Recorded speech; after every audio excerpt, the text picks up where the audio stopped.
Yes, you may. Yes. Okay, so first of all, we're going to start off the class with some oops. So, oops number one. I did not make this clear. I had 3 separate people message me in Google Class yesterday going, if I did the work in class yesterday, do I have to do it in Google Classroom? No! Do your work once. You're welcome to revise it, fix it, change it, do it again for more practice. But no, if you did it in class on paper, you don't have to do it again. Remember, when you get your Chromebooks, we won't be using paper anymore anyways. Oh, let me just do this. For the people who are at home, hi, I'm Mr. Price. There. 2, my daughter who is living with us has a toddler, and my daughter is 2 to 3 weeks out from having twins, so trying to give her breaks whenever, but so yesterday I got home and took over babysitting duty, and so after a day of teaching in this environment and then an afternoon of watching my granddaughter, handed her off and fell right asleep. It was a long day yesterday. So sorry, I did not grade yesterday's work.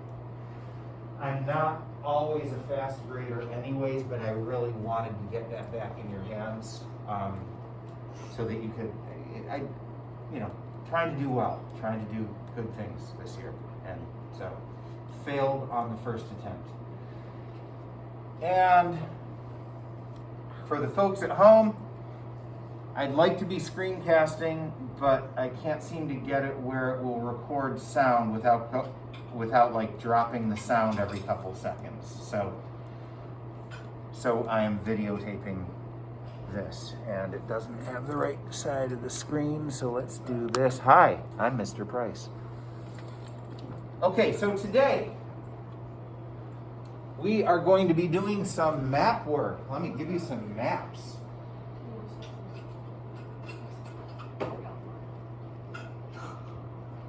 So, yes? I attended yesterday. Oh, thank you for that reminder. That's another oops.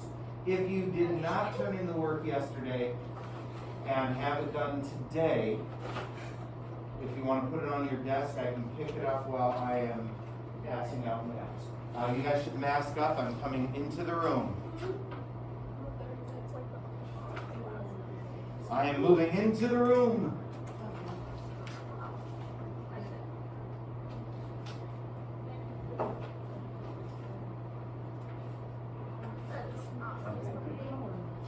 Stop.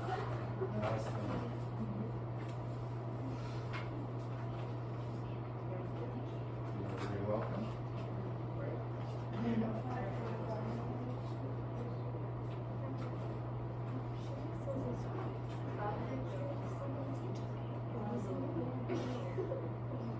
There'll probably be time for you to finish that up.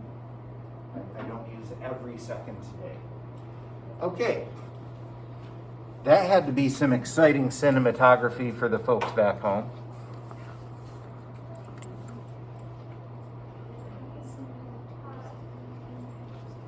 So for the folks back home, I have not figured out how to make an interactive map worksheet, but you will have something that looks something like this, and I will be, like this, and I will be asking you to do something with it. Okay, so map work. Has anyone noticed what the title, the actual name of this course is? Everyone said global. Yeah, global what? We talked about the first half of it yesterday. Global history and geography. This is a course in global history and geography. So what is geography?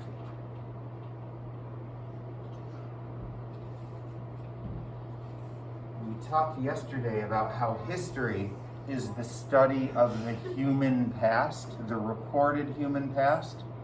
So what is geography?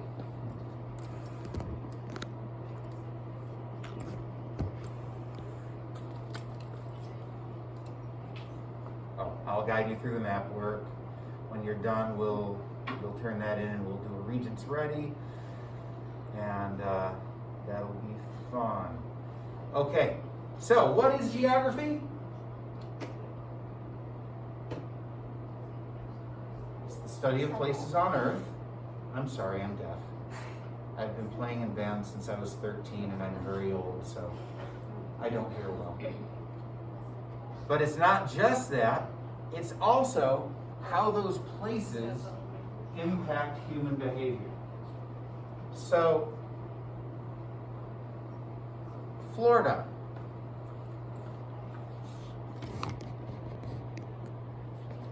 Florida, right here. We're right here. We're not that far apart from each other according to the globe. Do we live the same way? No. What's different? They get to wear shorts all year round. They get to wear shorts all year round, or they wear down jackets when the temperature is 70. Anyways, yeah, they wear shorts all year round. Right now, it's something called hurricane season. Are we very worried about hurricanes? No, sometimes we get the tail end of a hurricane, but generally, we don't. Do they worry about hurricanes in Florida? Yeah. Oh yeah, big time. So where you live impacts how you behave. I have friends who live in Montana, in the mountains. They ski like 8 months a year. They have really good ski equipment. Like I ski also. I don't bother with good equipment. I just go to Labrador or Song Mountain. It's their little bumps. Cute little bumps, nice little bumps, well-run little bumps.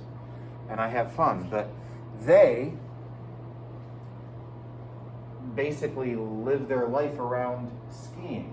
We in central New York, we live our life around, oh, the sun is actually shining through the clouds. We should do something, like learn about geography. Okay, so how those places, where you live might impact how you live. But it's also how humans impact those places. Manhattan Island, where most of New York City is located. Do you think it looked like that when the Dutch first sailed up to it in the early 1600s? Of course not. Humans have dramatically changed the geography of Manhattan Island, not just by building tall buildings and lots of roads, but by digging underneath, building subways and parking garages and carving out the edges to build harbors.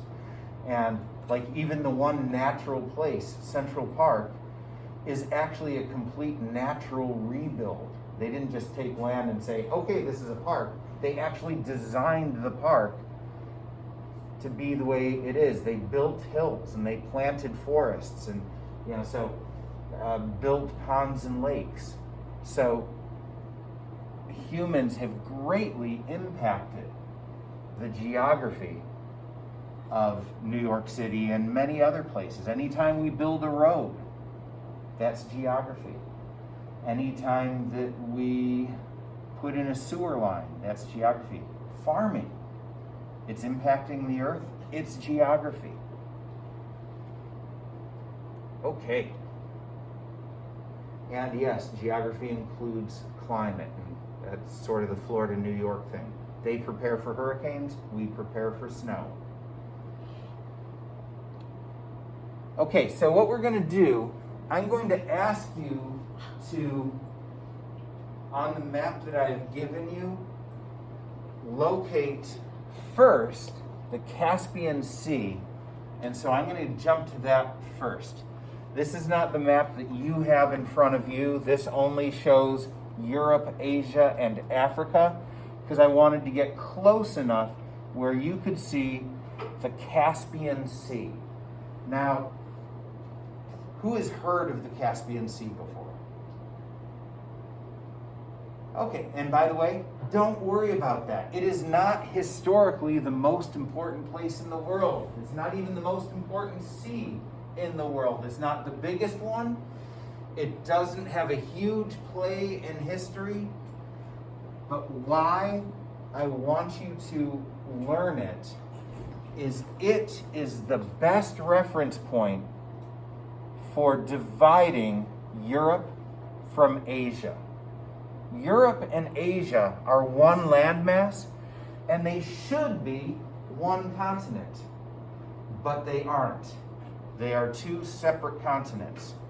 And if you can find the Caspian Sea and then draw a squiggly line up from it, you've got a pretty good reference as to where is Europe and where is Asia. So to the north of the Caspian Sea, you sort of use that as the divider. West of that is Europe, east of that is Asia. And then if you draw another squiggly line from the middle of the Caspian Sea west to the Black Sea, anything north of that is Europe, and anything south of that is Asia.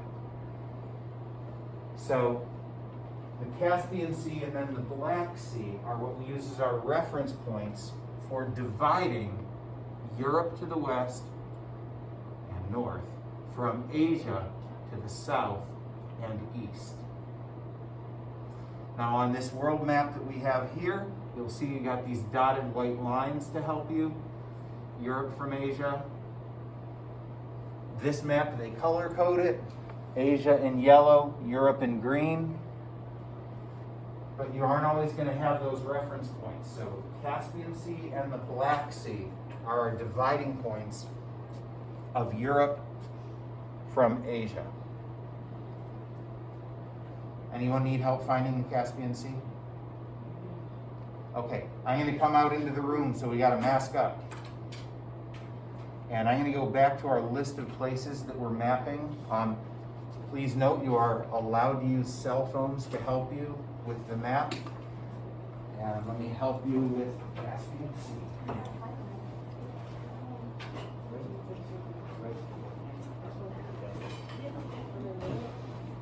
Yeah, I would circle it and then label it. I didn't tell you to, but good. So I'm going to give you a few minutes here to try to nail down your oceans and your continents. Unfortunately, unlike past years, you really, I guess one at a time. If you want to come up and look at the world map, you may. You can use your phones. After first thought, you guys